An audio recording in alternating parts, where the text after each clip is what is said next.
என்கிட்ட இருந்த நாட்டு சாமந்தி செடிங்க அழகா மொட்டு வச்சுட்டு இருந்தத நான் நெறைய மொட்டு வச்சிருக்கேன்னு சொல்லிட்டு லாஸ்ட் ஒரு வீடியோல காமிச்சிருப்பேன்.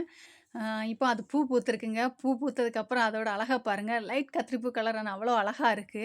ஒரு ட்ரைல தான் வச்சிருக்கேன். மொத்தமா பூக்கூட டைம் எப்படி இருக்குன்னு தெரியல. நெறைய மொட்டு வச்சிருக்கு. அந்த நெறைய மொட்டு வச்சிருக்கதையும் விரியறதையும் நான் காமிக்கிறேன். இது நான் கொஞ்ச நாளைக்கு முன்னாடி ஒரு ரோஸ் வெட்டி விட்டேன்னு சொல்லிட்டு காமிச்சிருப்பேன். Silver line ரோஸுங்க.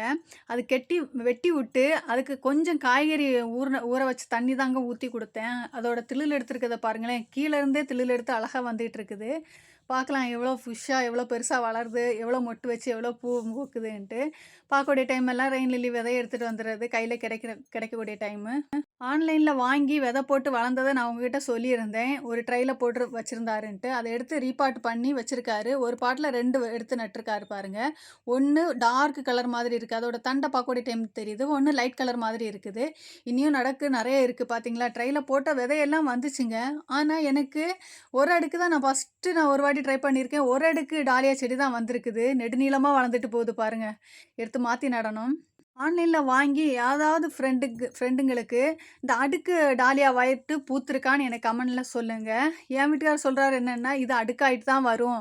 ஏன்னா ஃபோட்டோ போட்டிருக்காங்க அடுக்குன்ட்டு." பார்க்குற ஃப்ரெண்ட்ஸ் சொல்லுங்க. நட்டு வச்ச ரோஸும் 1, 2 துளுத்துட்டு வருது. இந்த வீடியோ பிடிச்சா லைக் பண்ணுங்க.